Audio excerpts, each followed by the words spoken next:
112 years ago, the UP Board of Regents had a vision to develop their true firstborn college that will spearhead national development through agriculture. At the foot of Mount Makiling, Edwin B. Copeland, together with 7 faculty and 12 students, embarked on the journey to create the UP College of Agriculture, or UPCA.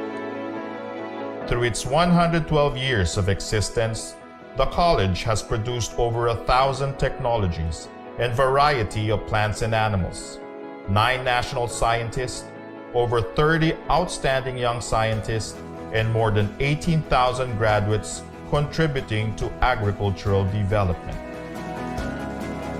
UPCA, now College of Agriculture and Food Science, or CAFS, has been continuously contributing to nation building through its instruction, research, and extension function.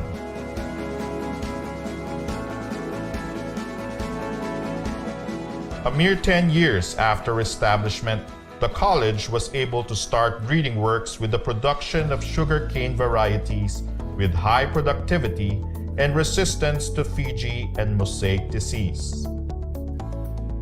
In the 1920s, the importance of agriculture was intensified and UPCA was recognized as neighboring countries began sending their students to Los Baños because of the high quality of education. In the 1930s, breeds with superior characteristics such as the Burkhala pig, Los Baños Cantonese chicken, and Philippine cattle were developed. The 1960s was a fruitful decade for research. Makapuno, a coconut cultivar often made into a dessert, was pioneered and perfected. Meanwhile, the Dairy Training and Research Institute was the first in the country to freeze buffalo semen, paving the way for artificial insemination of local carabaos. Along with the establishment of UPLB in the 70s, the college received the prestigious Ramon Magsaysay Award for International Understanding, Asia's counterpart for the Nobel Peace Prize. In the same decade, the C4 plants were developed. The soil test kits were produced in support of the Masagana 99 program, and the mango induction technique was introduced. Continuing the production of quality research outputs in the 1980s, techniques to minimize post-harvest losses, the accelerated fish sauce manufacturing process, and the rapid test kit for the detection of pesticide residue on vegetables were developed. The 1990s saw many new varieties across species or crop types, including Sinta papaya, the first Philippine-bred hybrid, UPLB Gold, a durian variety, and Doña Amelita, a musaenda named after the wife of former President Fidel Ramos. The award-winning National Corn-Based Farmer Scientist RDE Training Program, or FSTP, was also established around this time and still remains as one of the university's primary extension programs. In the field of instruction, the book titled Integrating Sustainable Agriculture in the BSA Curriculum, the UPLB College of Agriculture Experience, was published in 1999. At present, the College of Agriculture and Food Science, or CAFS, continues to be the premier institution of higher learning in agriculture and food science, and remains committed to nation building through its instruction, research, and extension programs. In order to produce the best graduates, all of our courses are outcomes-based education, and continuous improvement of the curriculum is being practiced to meet the challenges of the 21st century. As testament of excellence, CAFS is constantly recognized by different organizations. In research, we continue to implement relevant studies with focus on the 12 priority commodities to address food security. Moreover, Technologies are constantly developed to aid in responsible food production. Supplementing these are extension activities to disseminate the knowledge generated to improve food productivity and livelihood of the people. We believe that present technologies will future-proof our food systems. Some of our notable developments are IDTech, Coraginam, Plant Health and Pest Clinic, Pest Management Tools and Techniques, Smarter Pest Identification Technology or SpeedTech, Snap Hydroponics, Drone Technology, Rapid Immunofilter Assay for Virus Indexing, Nanofertilizers Fertigrow, Formagrow, Nanobiosensors, and Biochar.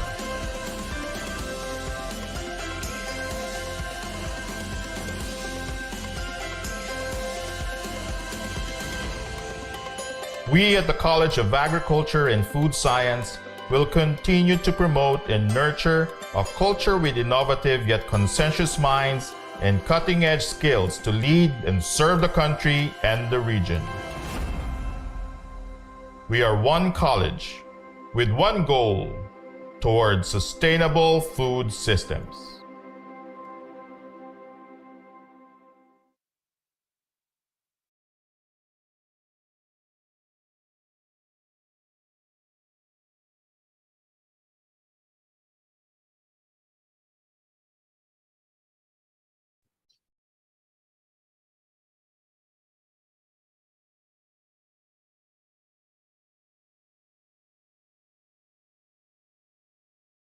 To our participants from Luzon, Visayas, and Mindanao, magandang umaga, naimbag nga bigat, marhay na aga, maayong buntag kaninyong tanan. Welcome to the Rise Science and Technology Webinar Series, Part 2. This is brought to you by the University of the Philippines, Los Baños, College of Agriculture and Food Science, in partnership with the Philippine Rice Research Institute. I am Ricky Brian Biagtan from the Institute of Plant Breeding, and I'll be your host for today's much-awaited webinar episode. We're down to our 7th episode, and today we're going to talk about better tools for better rice varieties, modernizing rice genetic improvement. But before we get started, atin munang alamin ang mga house rules so you know how to participate in today's webinar. For our panelists, kindly keep your microphones muted at all times unless called or requested. For our Zoom participants, you may send your questions through our chat box at any time during the presentation, and we'll try to accommodate them during the Q&A portion. You may also ask questions after the talk by raising your hand and wait to be acknowledged. For our Facebook and YouTube viewers out there, just type your questions in our comment section down below. When submitting text questions, kindly state your name and institution you belong to and your question. To formally start our program, may we call on the Special Assistant to the Director for Finance of the Institute of Plant Breeding, one of our career scientists, Dr. Evelyn F. Delphine, for her opening remarks. Good morning, Brian.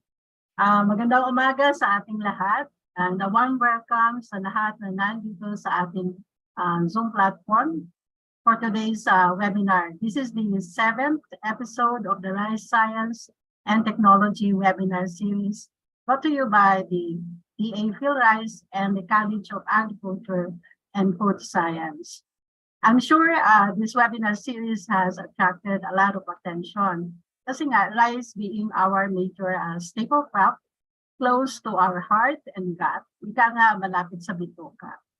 So we are all aware of the challenges facing rice production in the country today and the factors that influence the level of our production. So this webinar series aims to present the rice breeding challenges in the country and the response of field rice to increase rice productivity under different rice growing environments. So this is the 7th. So the past episodes of this series have covered topics ranging from rice crop health monitoring and assessment, PRISM, the first satellite-based monitoring system in Southeast Asia, rice grain quality, land production, to harvest water rice in action and rice grown by drone? Is it possible? It's a question. Today, ang focus natin is on the rice varietal improvement efforts of green rice. So today's seminar, which is titled Better Tools for Better Rice Varieties, Modernizing Rice Genetic Improvement of Dr. Oliver Madangkil. He is the current head of Plant Breeding and Biotech Division with Rice. So ito ay of great interest sa ating lahat, lalo na sa mga taga Institute of Plant Breeding. So not only rice breeders, kasi nga because it tackles the use of new tools available to our plant breeders today, which can speed up the plant breeding cycle as well as enhance the precision of plant breeding efforts in targeting the specific traits, thereby producing new varieties in the shortest time possible. As we all know, new and better varieties play a significant role in the success of our rice production in the country. And syempre, ang ating mga magsasaka, ang gusto nila ay yung mga high-yielding variety as well as stable that can withstand the challenges of the different growing environments. So I hope everyone will take note of the great stride achieved by field rice in the use of modern tools for better rice varieties. So again, good morning and have a good day. Thank you very much, Ma'am Evelyn, for that warm welcome. Before we proceed, let us take some time to take some group photo. To our panelists, may I request you to turn your cameras on.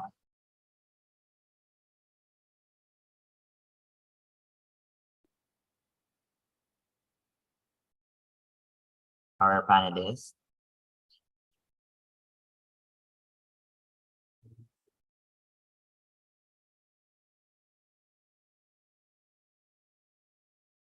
On the count of three, say agree. 1, 2, Agree. 3, agree. One more. On the count of 3, 1, 2, 3, agree. Ayan. Without further ado, allow me to introduce our next speaker. He is the Chief Science Research Specialist and the current head of the DA Phil Rice Plant Breeding and Biotechnology Division, leading a team proficient in both conventional and non-conventional rice breeding techniques. He is also involved in direct seeding methods for rice establishment. With a keen interest in drones and various aerial devices, he actively explores their application in rice cultivation, including direct seeding, chemical application, and pollination. He is esteemed member of RVIG, RTWG, and serves as the National Coordinator of NCT for Rice. His academic journey is marked by exceptional achievements, such as receiving a college scholarship and being named a Dean's List awardee during his pursuit of a bachelor's degree in agriculture and PhD bachelor's degree in biology in Central Luzon State University. He furthered his education with master's degree in agriculture and PhD in biofunctional science from the Kobe University in Japan, supported by the prestigious Monbu Kagakusho Scholarship. Beyond his professional commitments, he passionately manages his own rice field in his own hometown in Gimba. To talk about better tools for better rice varieties, modernizing rice genetic improvement, let us all welcome Dr. Oliver E. Manangkil.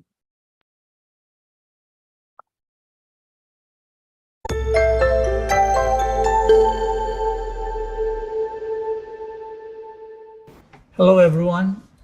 Allow me to present to you the overview of what we are doing at the Plant Breeding and Biotechnology Division of the Philippine Rice Research Institute. So, by the way, my name is Oliver E. Manangkil. I am the current head of the Plant Breeding and Biotechnology Division. And I lead a team that specializes in plant breeding. And in our division, our team, with the help of other division, we help together to improve rice varieties. And my responsibilities include the overseeing the different projects in the division. And I myself is also involved in breeding. And our division is directed to develop and improve rice varieties with good eating quality, resistant and tolerant to both biotic and abiotic stresses to different rice growing ecosystem. Now, here are some of our buildings that houses our laboratories as well as the offices of our breeders. And the one on my left, this is the main or the administration building, but it also houses research laboratories and offices of our researchers. While the one on my right is the building of the Plant Breeding and Biotechnology Division. So here you can see that we have our own building that we fondly call hybrid building because it was built using hybrid rice money. And it also houses laboratories as well as offices, storage facilities where we store our seeds, and also we store materials that we use in gathering data. And some of our field and lab equipment are also stored in this plant breeding and biotechnology building. So in this organizational structure, we could clearly see here that the plant breeding and biotechnology division here is just one of the 7 divisions under the office of the Deputy Executive Director for research. So essentially, promising rice lines are developed in our division, definitely with the help of other divisions, as you can see in these organizational structures. So researchers coming from different disciplines in different divisions we are working harmoniously, we are working together in our pursuit to develop high yielding rice varieties for different rice growing ecosystems. And here you can also see at the bottom the field rice branches. These branches are strategically located across the country where we also conduct our multi-location trials to check their adaptability to different rice growing environment. And the offices of research, development, administration, and the branch sectors are under the watch of our executive director, along with the board of trustees, supported by the corporate service division and the internal audit unit. Now, these are the fundamental reasons on our effort in developing or improving our rice varieties. The increasing demand of rice for increasing number of mouth to feed compels the development of rice varieties with biotic and abiotic stresses for our seed growers and definitely for our farmers.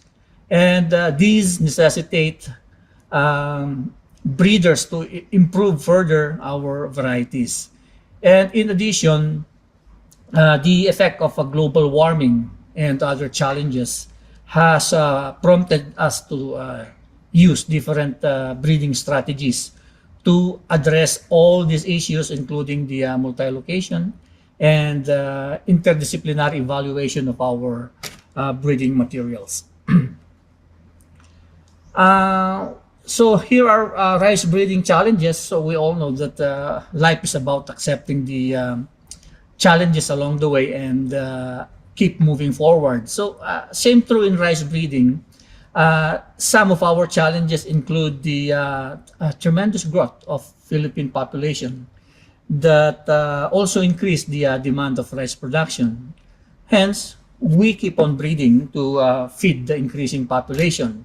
Well, we all know that in the Philippines we breed more babies than we breed rice. So, meaning the increasing number of mouth to feed has decreased the area for rice production owing to the rapid conversion of land for residential use. And that also caused the environmental degradation. And owing to that, the breeding program, our breeding program has developed varieties following trait-based selection, and giving priority to grain yield first, because we have some level of insufficiency. So definitely high yielding varieties our priority. However, there is also a need to also prioritize other traits. I mean, other than high yield, because no matter how high the yield of your variety, if it is susceptible or susceptible to scores of biotic and abiotic stresses, then high yield could not be attained. So, this biotic and abiotic stresses hampers, or it significantly hamper the rice production. And because of that, we have to improve the existing varieties to exceed these challenges. We move forward despite of these challenges. So we need to improve varieties with high yield potential, pest and disease resistance, abiotic stresses tolerance, good grain quality, and of course, high quality seeds. So we really need to act fast. But how? How are we going to act fast? Our division goal is an increased rice production under different rice growing environments. As we all know, rice is grown in different ecosystem. We have the favorable and the unfavorable ecosystem. And our objective is to breed high-yielding genotypes with tolerance to biotic, abiotic stresses, good grain quality that can adapt to different rice growing ecosystems. And developing rice varieties is a group effort that involve different expertise. Breeders alone cannot breed rice. We need the help of other experts. So the players involved in the development of varieties include, of course, us breeders, the crop protectionists, agronomists, chemists, well, even economists. They are really very important, as part of developing or improving rice varieties. And at Plant Breeding and Biotechnology Division, we work with other divisions and we work interdisciplinary. So we work harmoniously with them, because without them, it's not possible for us to generate rice varieties. So these are the projects under our roof. The generators of the outputs in breeding. Well, actually, we have three main breeding projects. We have the inbred, hybrid, and pre-breeding projects that complement each other. So the pre-breeding involves the parent that is used in hybridization. And inbred project develops varieties for different inbred rice ecosystem, from favorable to unfavorable environment, while hybrid rice use inbreds to develop hybrid rice varieties for favorable ecosystem. Others are support projects in these slides, like the centralization of breeding operations in order to save resources. We also have the database for ease of creating field books, ease of creating crossing plan, and easier to go back to previous plans to avoid duplication in our crossing plan. And last but not the least, we also have the basic seed production. This is very important because this produce the quality seeds of release varieties for commercial propagation. For our priorities, one of the ways to increase yield potential is through exploitation of different diverse germplasm and use them in our crossing work to broaden the genetic diversity, in addition to improve parents and also to improve the plant architecture in such a way that it resembles the most optimum plant phenotype that dictates high yield. And one example is the erect leaves to minimize shading, thereby increasing the penetration of sunlight to plant parts, as you can see in this one of the pictures in this slide. And we also exploit hybrid vigor And the best way to do this is to find genetically different parents. So there is a promise in pairing parents with wide genetic difference. This is proven true not just in plants, but also to animals. That crossing two individuals with very different genotype produces an offspring that is superior to their parents because of heterosis. Another priority is the use of insect-resistant crop varieties. As we can say that this is economically, ecologically, and environmentally advantageous compared to use of chemicals to control pests. If your variety has tolerance or resistance to scores of insect pests, then it means savings because you don't need to use chemical sprays, chemical to control those pests and diseases. And some rice diseases are mediated by insects like the tungro. This is a viral disease in rice, and if you want to control tungro, you must control the insect first. No? And other rice diseases like blast and bacterial leaf blight must also be avoided by breeding resistant varieties to these fungal and bacterial infections. And well, Philippines is a tropical country, and meaning Philippine we have a warm condition which is an optimum to insect, including those detrimental types. Now, another priority is the abiotic stresses, such as temperature extremes. We have the cold, we have the not cold but maybe cool, and we also have the hot weather conditions. We also have drought, salinity, especially those areas that are close to the sea or the coastline, and we also have flooding, especially in those rain-fed areas present in our rice production areas. Okay, so they are major factors limiting rice productivity and sustainability, as they disturb the plant growth and yield formation, of course. Hence, it is very important that our varieties are ready for this kind of stresses. And in some rice growing areas, they are now experiencing heat stress. And as we speak, we already have number of varieties with heat tolerance for these stress environments. Low temperature or cool places are also present in some areas in the Philippines, especially those fields located in elevated areas. We have varieties for those areas that are already bred and released by the National Seed Industry Council. Those cool elevated areas are, say for example, those fields that are in Banawe, in high areas located in Nueva Vizcaya.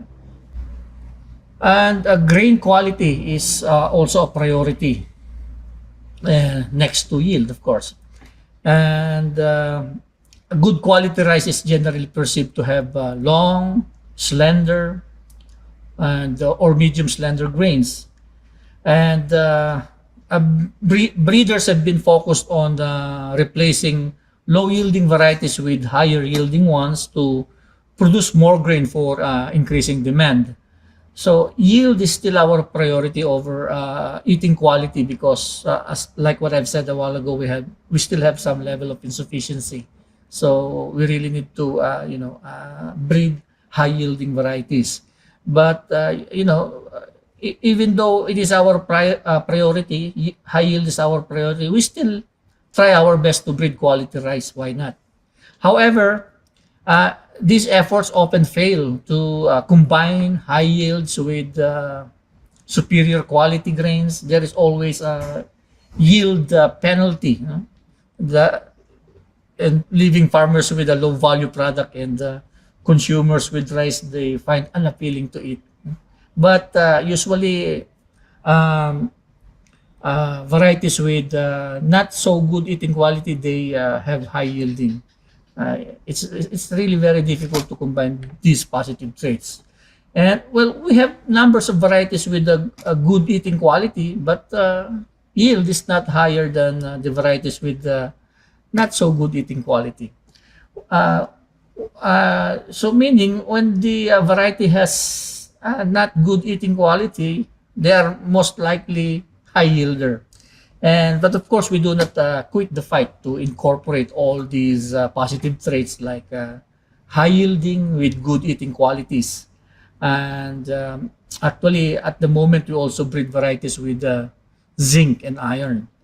And here we can see that molecular breeding of golden rice started, and was it was released already in our for commercial propagation. So we had released the first variety of golden rice. Crop maturity is also an important factor determining the optimum harvest time and affecting grain yield and post-harvest quality. So also a priority. And the use of early maturing varieties is one of water-saving technologies uh, because water stress at flowering stage has a greater grain yield reduction than water stress at other times. So it is important that we know when our crop reaches the reproductive stages so as not to coincide with water scarcity. So we breed short maturing to escape those kinds of stresses. For regions that practice third cropping, meaning three times cropping in 1 year, short maturing varieties are needed as well.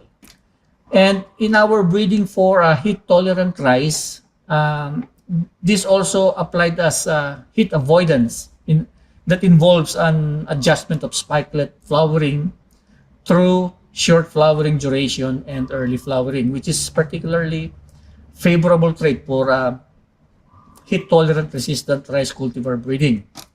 So we use diverse donors for the efficient nutrient uptake and utilization of plants. It is important for the crops nutrient management. Also, the varying levels of nitrogen, potassium, phosphorus, use efficiency. It needs to be augmented further to meet the challenges of increasing rice production with reduced input and minimal damage to our environment. And so screening for nutrient uptake is but not easy. So we really need to improve it. So those priorities presented will definitely equip our rice varieties with tolerance to stress brought by the climate change. And we are developing rice varieties that can withstand these conditions. And this includes drought, flood, heat, cold, and soil problems as well, like high salt and iron toxicity. So we want that we have a climate change ready rice varieties available. So for a variety to be developed in our breeding institution here at PhilRice, it takes about 11 years or so to be released, and probably another 1.5 years to reach consumers, because essentially it starts from hybridization, selection, then performance trials to commercial cultivation, and that takes long time. So here you can see that in the orange rectangular, you can see here the NSIC. Okay, so NSIC actually is the National Seed Industry Council. This is a government agency that regulates the release of a variety through national cooperative test. So promising lines that are generated or improved in the plant breeding and biotechnology division are tested by the National Cooperative Test for yield performance, biotic and abiotic tolerance or resistance, and grain qualities as well. So if it passes the standard of National Cooperative Test, it will be released for commercial propagation by the National Seed Industry Council, and uh, it will then be ready for commercial cultivation. And the seed increase of release varieties will follow, and that is regulated by the National Seed Quality Control Services or NSQCS. And NSQCS oversee its purity until it reaches the farmers for planting for food. And other activities we can see here, like the PVS for release varieties to further validate their adaptability. And how are we going to fast track rice improvement? Because as we have heard, stresses, including climate change, are already in our doorstep. So we really need to fast track our rice improvement. Well, the use of modern technologies like molecular breeding is a big help, because aside from a traditional technique or a traditional breeding technique, we also use molecular techniques like the use of DNA markers that are tightly linked to target phenotypic traits to assist breeders in selection for a particular breeding objective. And in doing so, there are numbers of breeding procedures that we could employ in our breeding activities, like the marker-aided selection, the DNA fingerprinting or profiling. We have the varietal identification, genetic diversity, genetic relationship, genetic mapping, gene tagging, and gene pyramiding. So these different breeding procedures are employed because one of our challenges in plant breeding is improving all the traits of interest, if possible, simultaneously, if possible, all positive traits in one variety. And the use of different breeding techniques is important for us to be done, because what we want is a genetic variation between plants, and combines the desired traits into new and improved varieties. So we depend on genetic variation, and new variation is fundamentally important for introduction of new traits, while using the appropriate breeding procedures to improve plant traits, and applies molecular markers in consolidation with linked maps and genomics to manipulate DNA uh, to improve characters of interest. So, using these modern technologies, we could fast track improvement by almost half of the time. We can, we can reduce. If say we generate promising lines for like 10 years, then using molecular breeding tools, then probably we can reduce it to like 5. So each of these molecular application has their specific protocols that would require the whole week to present. So I could give another talk of this, but not this time, as time is limited, and we have our experts that could better present this, and we can tap him as a resource speaker, as this is his strength in molecular breeding. So, well, just to give you a historical background of when we started using biotechnology at PhilRice. Well, 5 years after the creation of PhilRice in 1985, we already started using biotech as tools in variety improvement. That was in 1990, when I was not yet part of PhilRice that time, when they started using biotech as tools in variety improvement. So in 1990, probably I was still in the university that time. So PhilRice had started using tissue culture that gave birth to some varieties. And there are popular traditional varieties that were improved through mutant tissue culture, and it was improved from a very tall grassy type to a modern type variety, and from they were able to convert it to improve it to a short, and the photoperiod sensitivity was also improved to and they were enabled to plant it twice a year. Before, they could just plant it once a year, and they improve it to planting it twice a year. So well, they improved the height, they improved the photoperiod sensitivity, but the good eating quality and aroma was not it was not removed from that traditional variety. So that's the power of biotechnology. So these are just some of our research strategies that we employ in our breeding strategies, basic and applied research. So these are just some of our research activities, but of course there are still more that was not captured in this slide. And these technologies eventually gave us precision in what we are doing, like precision breeding, as what they call it. So precise and fast.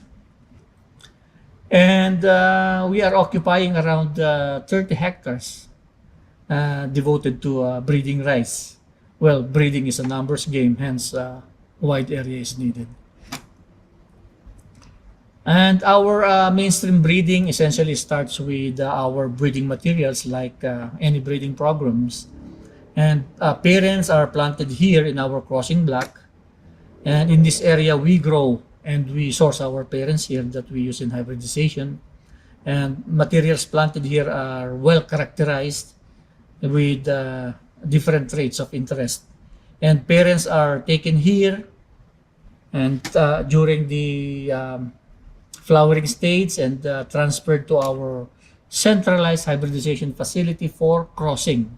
So the centralized hybridization facility, it houses the emasculation room and the pollination chambers.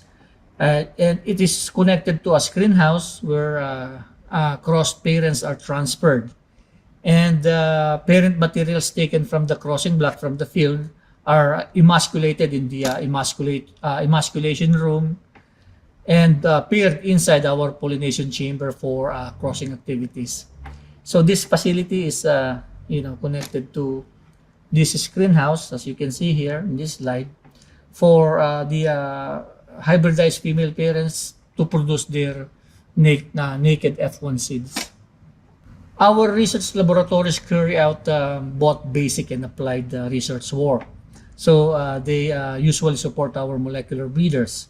And here are the molecular genetics laboratory, the tissue culture lab, and the genetic transformation and cytogenetics room, where part of our molecular breeding procedures are done. And some procedures are outsourced already. No? Before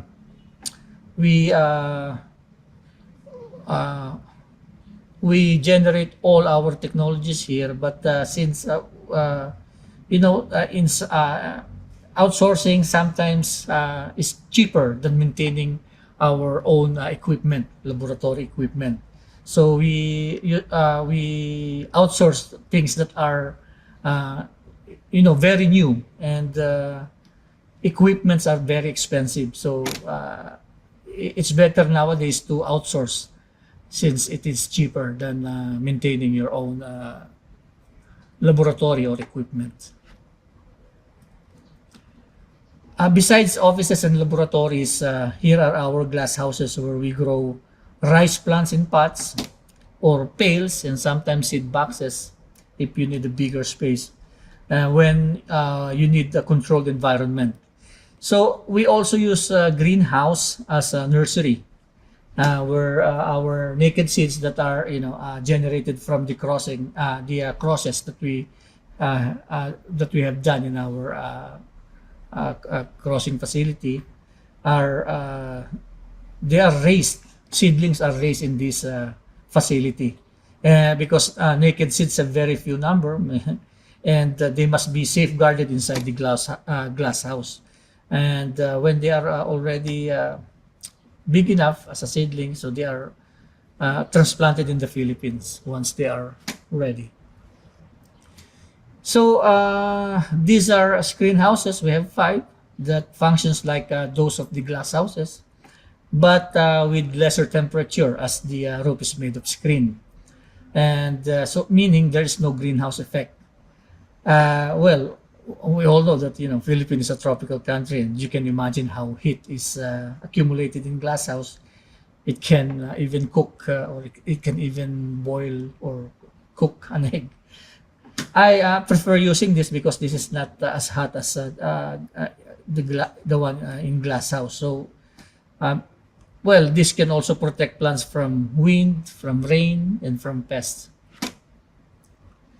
Head houses, we have 8. These are attached to these glass houses or screen houses, and these houses, our researchers working in glass house and screen houses.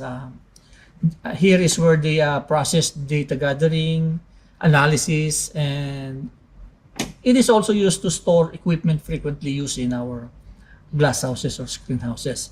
And every greenhouse or screen house needs an area where researchers can keep records, conduct meetings, and other activities difficult to do under the sun.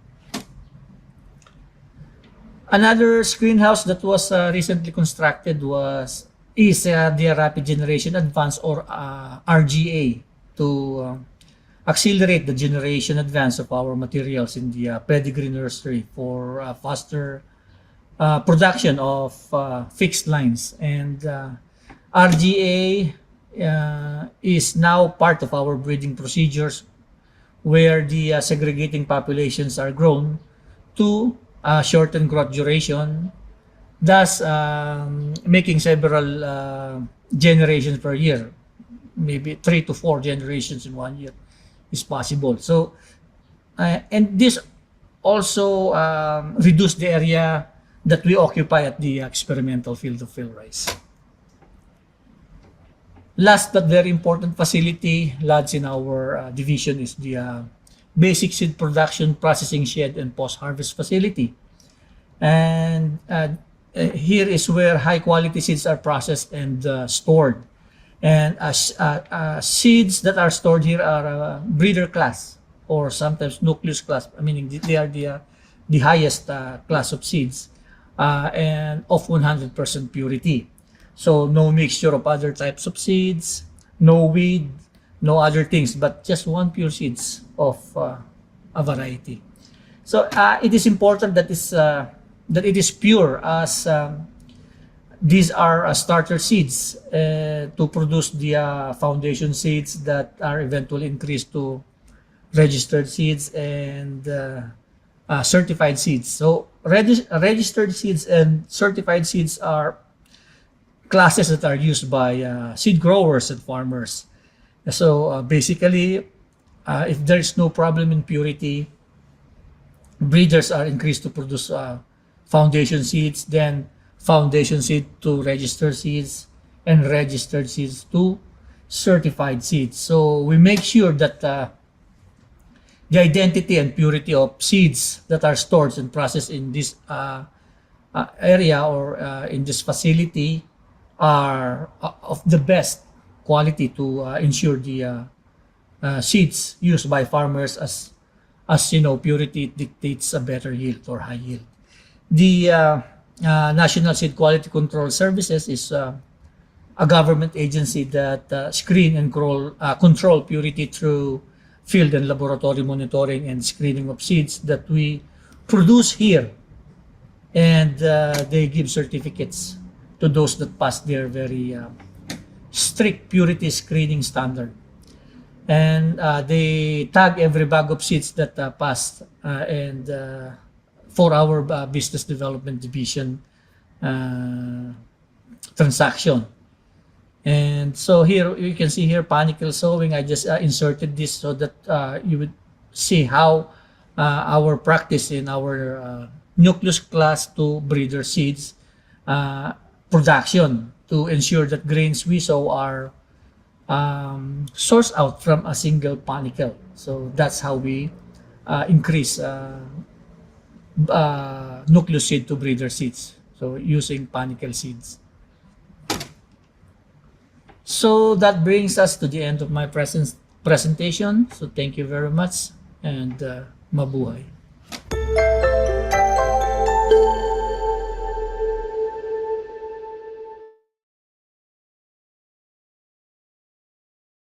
Thank you very much, Dr. Manangkil, for that very informative talk. Allow me to acknowledge some of our participants. We have participants from different parts of the country. We have participants from Tarlac, Negros Oriental, Negros Occidental, Mindoro, Ilocos Sur, Iloilo, Cavite, Capiz, Quezon Province, BSU, Davao Oriental State University, Cebu, Zamboanga del Sur, Coronadal, Southern Leyte, Western Samar, Isabela, Albay, Butuan, and University of Rizal System College of Agriculture. So napakarami natin today.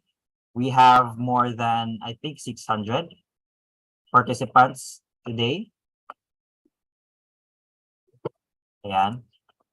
We will now proceed and take some time for our questions from our participants. As a reminder, you can still submit your questions via our Q&A chat box and comment section, or just raise your hand and wait to be acknowledged. Our first question is from Mr. Alvin Ilagan. What are the key challenges in modern rice genetics and breeding?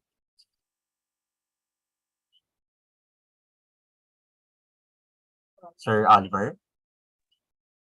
Yes, hello, good morning. Thank you for the can you repeat the question, please? Yes, sir. The question is from Sir Alvin Ilagan. What are the key challenges in modern rice genetics and breeding? Okay, so the key challenges in modern breeding. Okay, so first of all, I would like you to inform that our division is breeding different rice varieties for different rice growing ecosystem here in the Philippines, using both classical and non-classical breeding methods. And in non-classical, we use the modern tools like the advanced molecular techniques, which includes molecular aided breeding and the likes. And I am also involved in basic researches like at the gene mapping, molecular markers, and other molecular biology. And one of the challenges in breeding are, the availability of markers, because not all traits have available markers. Ano po? That's the reason why we are working together with IRI, because at IRI we can share informations and share sequences of different traits and all that are tightly linked to different important traits. So I think that's the only issues and challenges. No, one of the challenges is the presence of the markers. If we have all the information, I mean, if we have all the markers that are tightly linked to all the important traits like the tolerance and resistance to both biotic and abiotic stresses, then life is easier for us to develop different varieties with resistance and tolerance to scores of biotic and abiotic stresses. Thank you, sir. Another question from Sir Alvin. How do you explain the inverse relationship of high yield and good eating quality? Okay. Well, it's actually those are two positive traits like high yielding and good eating quality. But the reason why it's somehow it's very difficult to put them together is that there is always yield penalty. The reason is that because pests like the insects, detrimental, specifically the detrimental type, they also have their own priority. They know which are the good, the varieties with good eating quality, and like us, we prefer varieties that are good eating quality. Hence, we want to eat varieties that have good taste, good aroma, pests are also like us, you know. They also have preference. Even the rodents, the birds, they know which one are better. So I mean, may kalaban tayo. So if we are going to plant that in the field, of course, there are, you know, because these are also the priorities of the pests. Then I mean, may kahati tayo in terms of yield. Just to compare two varieties, NSIC RC 218, which is known to have a better, a good eating quality, and RC 222 with, well, not so eating good quality. Well, we can see that obviously 222 has a higher yield compared to NSIC RC 218. No, the reason is because, you know, in 222, well, 222 has, well, let's just say, not so good eating quality. So pests or insects like rodents, birds, they don't prefer it, but they prefer the varieties with good eating quality like 218.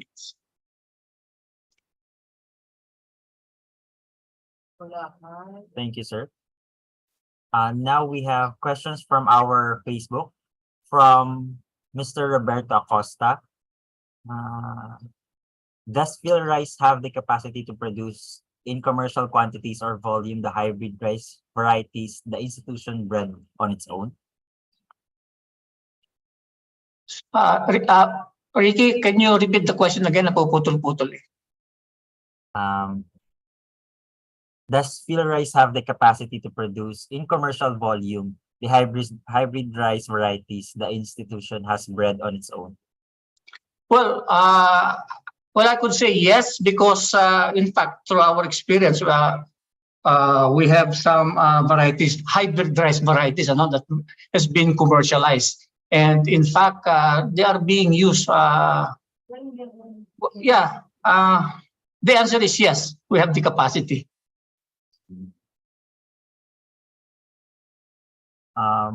Another question from Sir Joseph Tadeo from Ilocos Sur.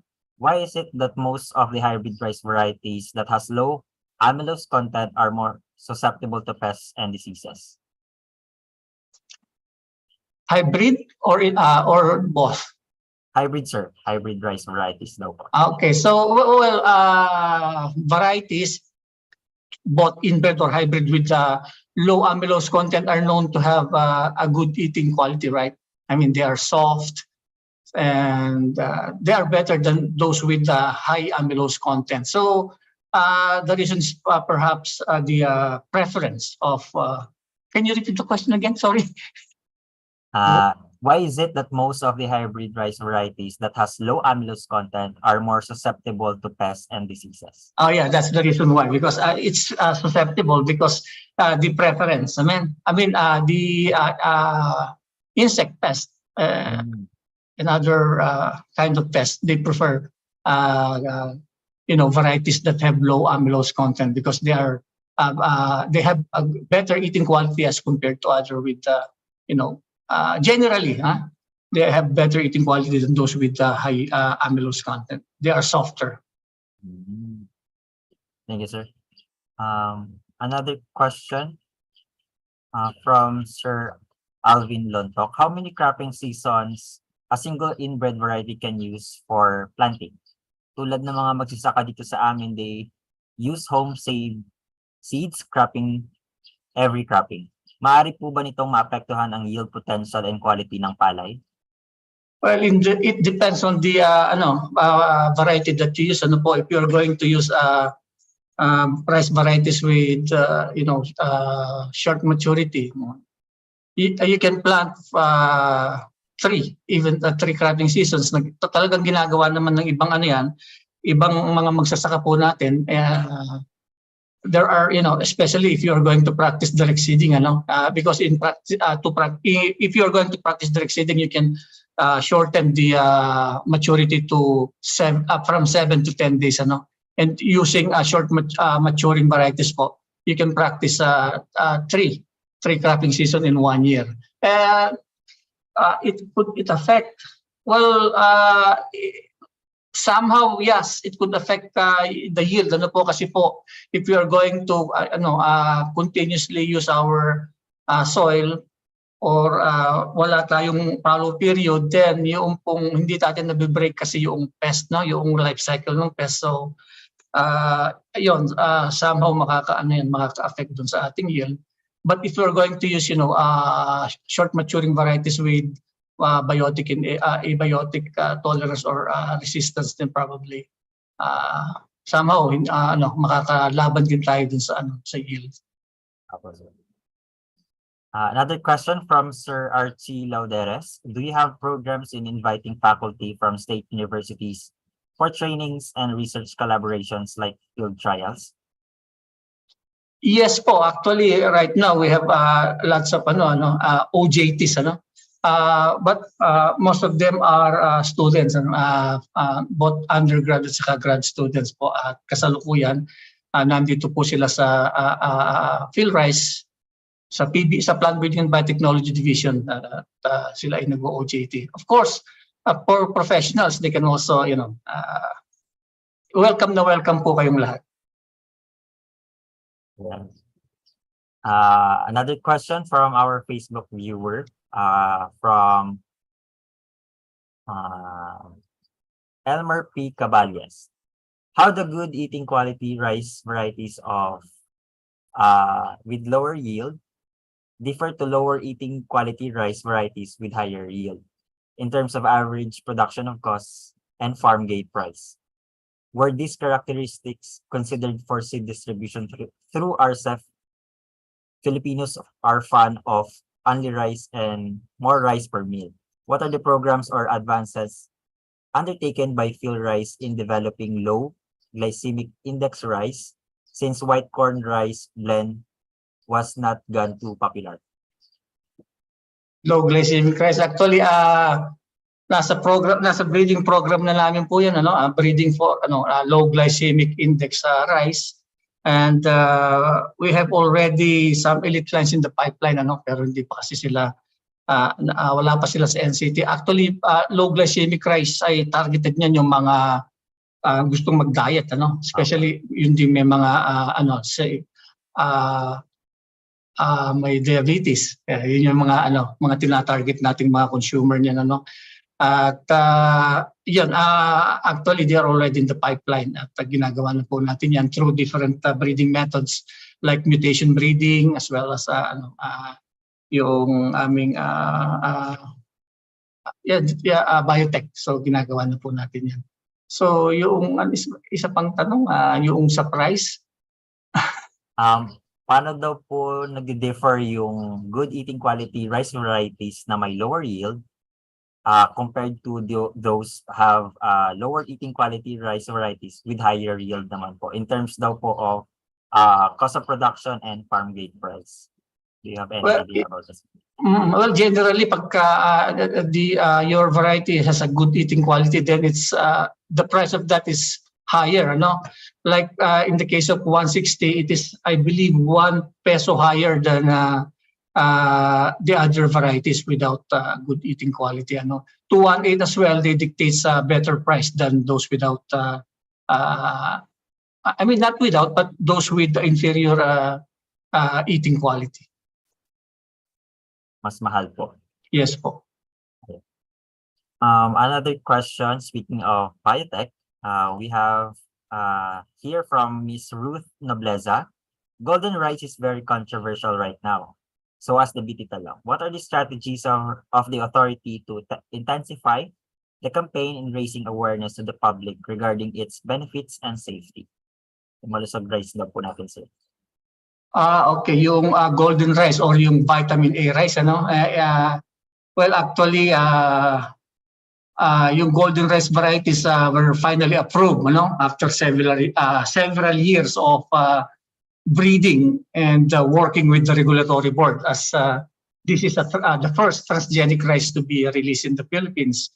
Actually, ang background na ginamit nung transgenic rice na ito ay yung PSB-RC82 no background, At ito yung PSB-RC82 GR 2E. Meaning yung golden rice 2 event from actually ang ginamit na gene dito ay from maize, from maize phytoin synthase gene, with kasi before they used the daffodil gene, pero yung daffodil kasi ay 1.6 gram lang yung carotene level nito, so they ginamit nila yung maize phytoin synthase gene na may mas mataas na carotene level, then so ibig sabihin very it comes from also a kind of crop which is a maize or yung corn, and kaya lang ito naging transgenic rice because yung carotene desaturase gene coming from yung bacteria na Erwina uridivora, inattach kasi ito sa phytoin synthase gene as a promoter region. Kaya lang siya naging transgenic rice. So meaning promoter lang yung gene coming from the bacteria, but the main gene that produced the vitamin A rice came from maize phytoin synthase gene. Kaya we could say this is a very safe and dumaan po naman ito sa maraming testing before it was finally released as commercial rice. Thank you, sir. Another question from Sir Renante Lumanta. Meron po bang rice variety na develop na glyphosate tolerant? Glyphosate tolerant or yung herbicide tolerance, actually, we started this in the past, but we temporarily park it owing to some budgetary constraints as well as regulatory constraints. But now that a transgenic variety was released, this paved a way to restart it all over again. But now we have the Crop Biotech Center or Crop Biotechnology Center to do it. So perhaps naka-program na yan to give another another program or another project. And then we also have mga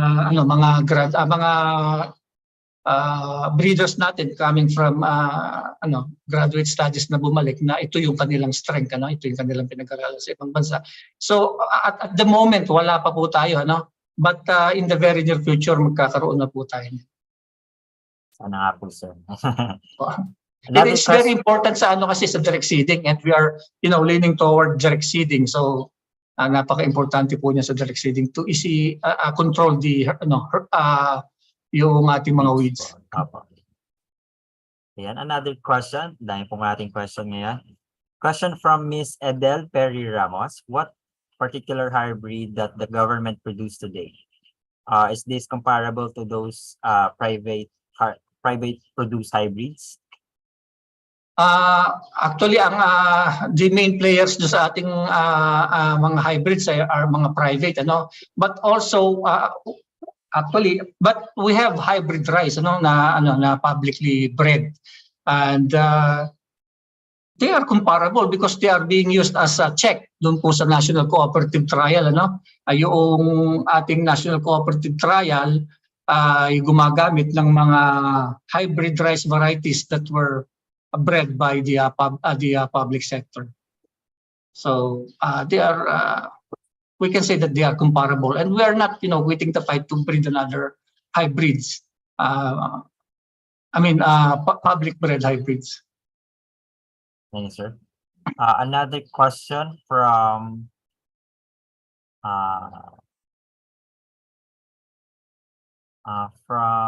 Sir Alvin Ilagan. Can participatory plant breeding involving farmers and other stakeholders expedite rice plant breeding? Okay, PVS. Actually, ang in one of our DA bar funded projects, we are we are involving farmers to select rice varieties that are adapted in their specific location. Iniba na namin yung pangalan yan from the participatory varietal selection ginawa naming PPTV or participatory performance testing and validation, ano. And the aim of that activity or is to identify varieties that are adapted to specific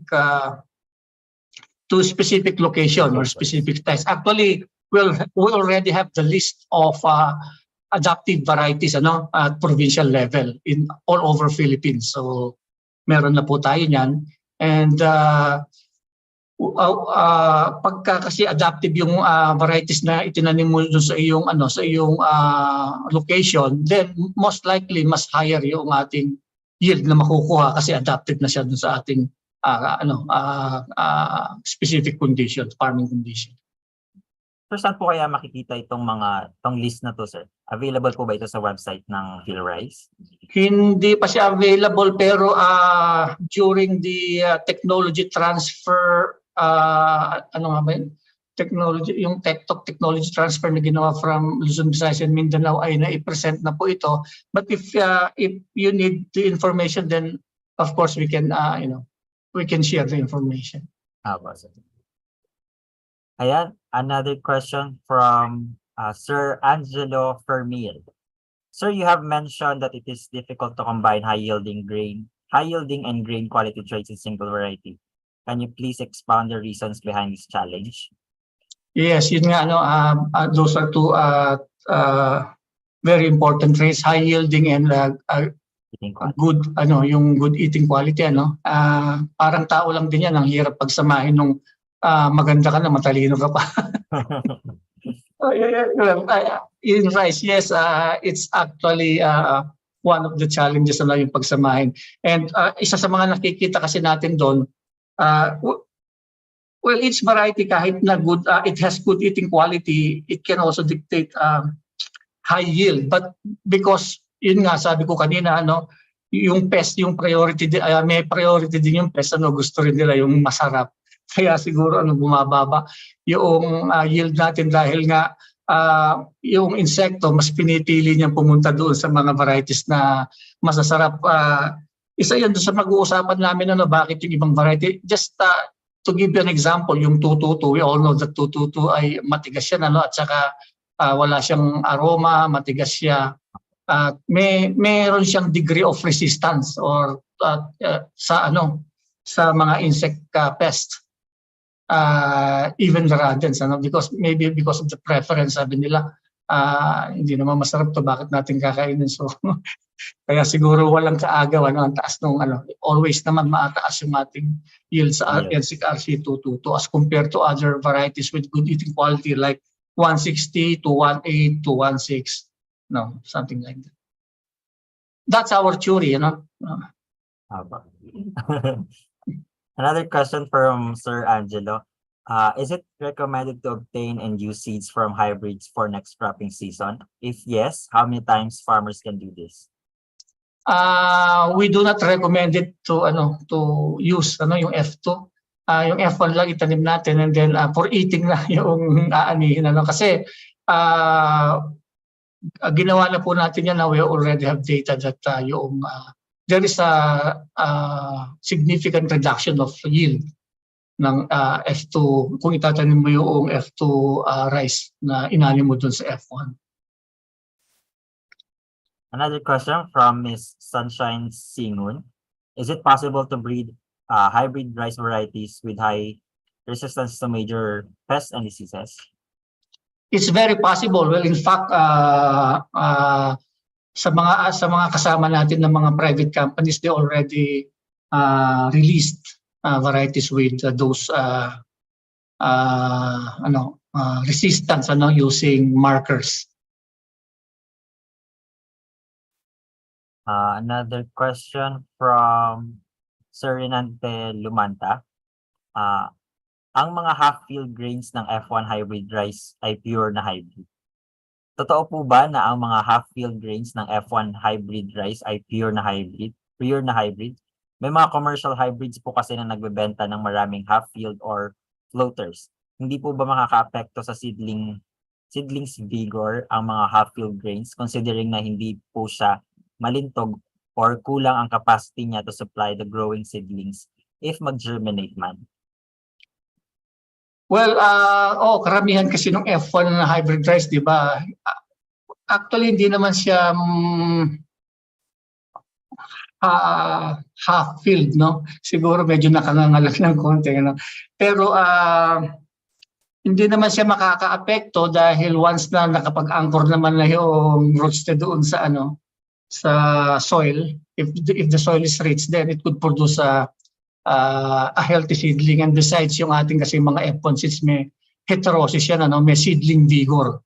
Kaya nga mataas yung ani niyan, kasi it can essentially it can fully utilize yung yung nutrient na presence dun sa ating soil. Kaya I believe hindi naman makakaapekto yung ganong estado ng seeds. Another question from Sir Emmanuel Caday. Ano po ang pinakamagandang breed or variety ng rice na pinaka-immune sa pests and diseases at weather condition? Okay, so immune, actually karamihan naman ng ating mga newly released varieties ay meron na yung ganyan mga traits, kasi dumaan naman yun sa screening. Pag ang ating mga variety ay pumasa sa National Cooperative Test, ibig sabihin na-screen siya for pest, insect, disease, and at ilang mga sa mga abiotic stresses. Kaya kung gagamit ka ng mga bagong release na varieties, if karamihan if not all have already those qualities. Okay, sir. Another question from Sir Alvin Lontok. Is 500 series of rice readily available for public use? Mas maganda po ba ang growth and yield performance nila, pati eating quality as compared to old rice varieties? Hindi ko na-catch yung unang Yung mga 500 series na rice. Okay, yeah. Just like what I've said, mga new release varieties na yan. So ibig sabihin, dumaan na yan sa screening, yield, pest and diseases, agronomy, pumasa po siya, So ibig sabihin yung mga pumapasa ngayon na mga varieties ay meron na siyang tolerance and resistance to both biotic and abiotic stresses. Okay, sir. Another question from Sir Ruel Tarukin. If farmer would consider ratoon cropping, is it possible to use hybrid varieties? What rice variety is good if I consider rice ratooning? Okay, so ratooning, agronomy, meron din kasing varietal difference doon sa ratooning ability. There are varieties that yield better than the other varieties in case of ratooning. Say for example, we have tried just from my personal experience, yung 216 ang ganda niya sa ratooning, better than other varieties. So wala akong data kasi kung ano yung mga varieties that can yield better na sa pag niraton mo, and even for hybrids, but only in my personal experience I tried na iraton yung 216 because I'm a farmer myself. So maganda sa aking experience lang, yung 216 pa lang naman yung nakikita kong maganda ang ratooning ability. Thank you, sir. Another question from Sir Joseph Tadeo. Sir, we campaign the use of Binhing Palay app to our rice farmers, and even there are newly developed inbred varieties for rain-fed. Most of them have intermediate to high amylose content, and most of our farmers here in Ilocos prefers good eating quality. Any thoughts on this, sir? Yung Binhing Palay app, yan, napakagandang application yan, if you want to check the morpho-agronomic characteristic of the rice varieties that are that you use in your well, meron din naman tayong mga varieties na may low amylose content, hindi naman lahat. At mapipili niyo yun, mapipili niyo yun. Makikita naman niyo yun doon sa Binhing Palay app. Now, the question is it adapted to your local condition? So yun yung magandang tignan niyo rin muna, not just yung yung sa eating quality, maganda rin kasi yung adaptation ng ating mga variety dishes sa inyong local condition ng inyong mga sakahanan. So there are also several rice varieties, rain-fed rice varieties that have good eating quality. One of an example yung 480, then 500 series. Makakakita ka ng mga 500 series na may magagandang 534 ba yun, na very similar, actually very similar to 218, yung ibang mga 500 series natin ng mga rain-fed varieties. Thank you, sir. Another question from Sir Alvin Ilagan. What are the ethical aspects to consider in modern rice genetics and breeding? Ethical sa Yes, sir. regulation yan, well, actually, yung sa ethical, sa pagbe-breed ba yan? Opo, sir. Maybe we can take the example of malusog rice. Yung sa And this matter. malusog rice, Opo. Yung sa ating malusog rice naman ay known naman yan na it doesn't give a harm to human kasi may mga testing naman na ginawa dyan at hindi lang dito sa atin sa Pilipinas, maging sa ibang bansa. Well, in fact, in other countries, what they are consuming for several years now are transgenic corn, transgenic wheat, and nothing happened to them. So and besides, yung gaya nga na sabi ko kanina, yung golden rice naman natin, ang gene ay source sa corn, which is also a crop, yung phytoin synthase, hindi naman galing sa ibang yung promoter lang, yung promoter region lang naman yung galing sa bacteria, yung carotene desaturase gene, but the major gene ay galing sa corn. Kaya it's safe. Another question from Sir Salvador Balot. Mas makakatulong po ba ang paggamit ng seed treatment like cruiser sa rice seed to improve the yield and quality? Ano yung Ricky, yung? Seed treatment daw po, sir, like cruiser. I'm sorry? Mas makakatulong po ba daw ang paggamit ng seed treatment like cruiser sa rice seed to improve the yield and quality? Seed treatment, ano yung cruiser? Baka type po, sir, ng seed treatment. Sa seed treatment before sowing or Opo, sir. before direct seeding? Opo, sir. Well, Makakatulong po ba yun, sir? kung ito ay treatment, din makakatulong yan, especially yung mga seed-borne diseases, na mga nematodes, for example, yung mga ganon. Pagka gagamitan mo yan, definitely makakatulong yan kung infected yung mga seeds ng mga seed-borne diseases.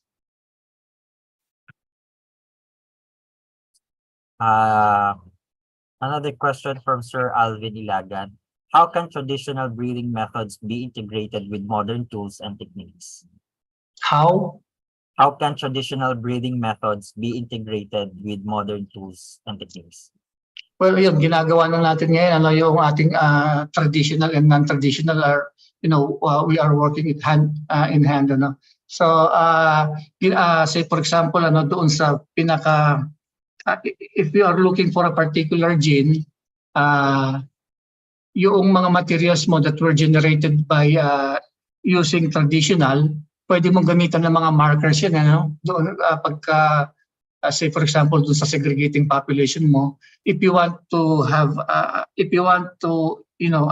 make it easier for you to identify which plants which plants are harboring the genes that you are looking for, then you can use molecular aided selection, if you have the available marker. So it's very easy for you to identify those plants and then discard other plants that do not have those genes, kasi kung i-advance mo pa yung mga plants na yan, gagastos pa ng pera yan eh. Pero kung ma-identify mo naman yung mga plants using molecular aided selection, then yung mga plants lang with the presence of genes of your interest, ang i-advance mo, mas makakatipid ka. So that's how we integrate.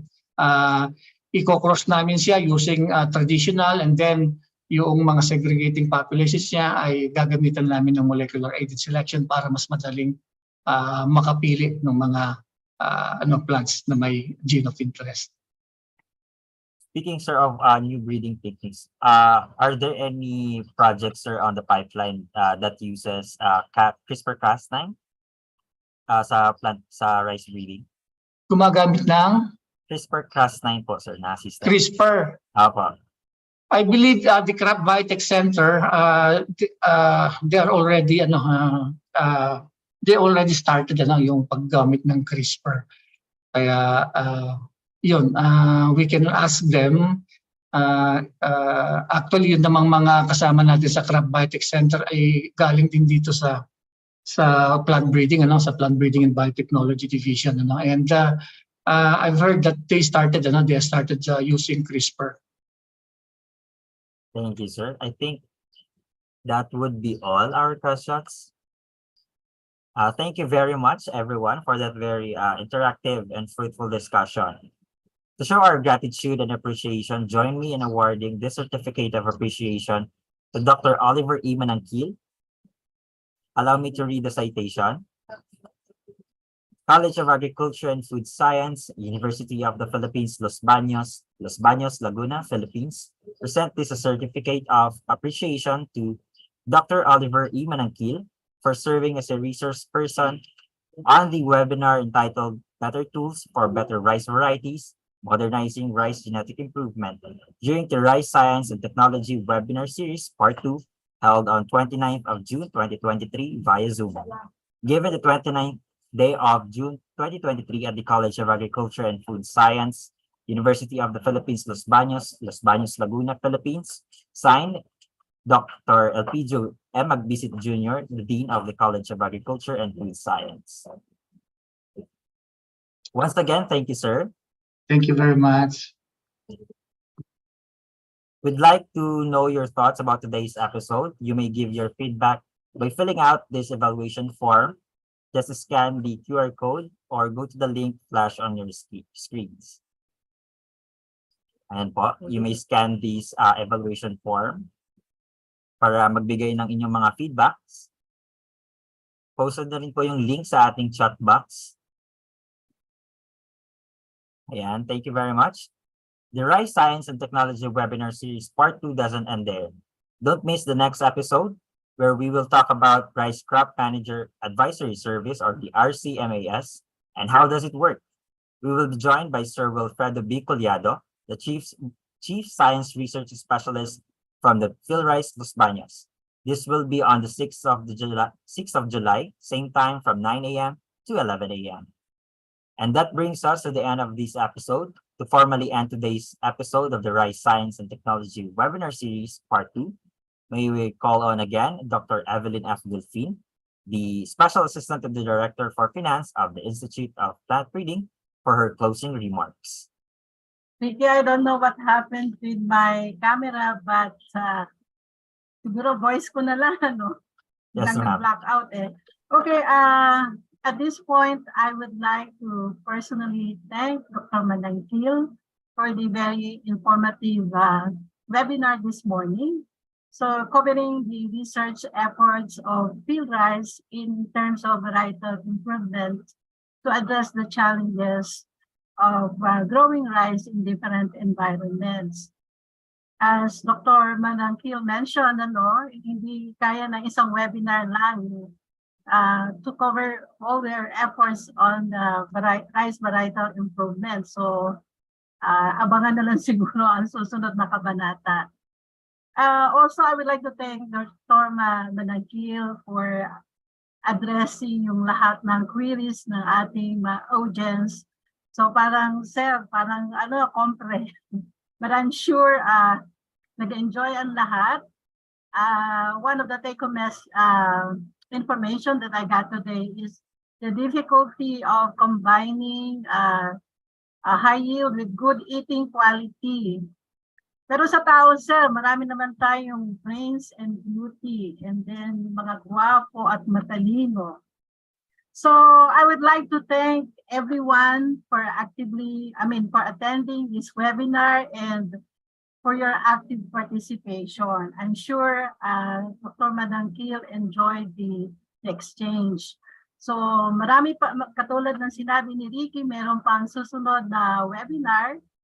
So we would like to see you all in the next days for the upcoming webinar. So again, maraming salamat sa inyong lahat and also to Dr. Madangkil and the people behind this webinar series. Magandang tanghali na pala ngayon. Have a good day. Bye. Thank you, ma'am. Don't forget to like and follow our official Facebook page. That's UPLB College of Agriculture and Food Science. And subscribe to our official YouTube channel. That's CAFS UP Los Baños. On behalf of the College of Agriculture and Food Science, thank you for joining us today. Thank you, Sir Oliver. I'm Ricky Brian Biagtan from the Institute of Plant Breeding, and this is the RISE Science and Technology Webinar Series, Part 2. See you on our next episode.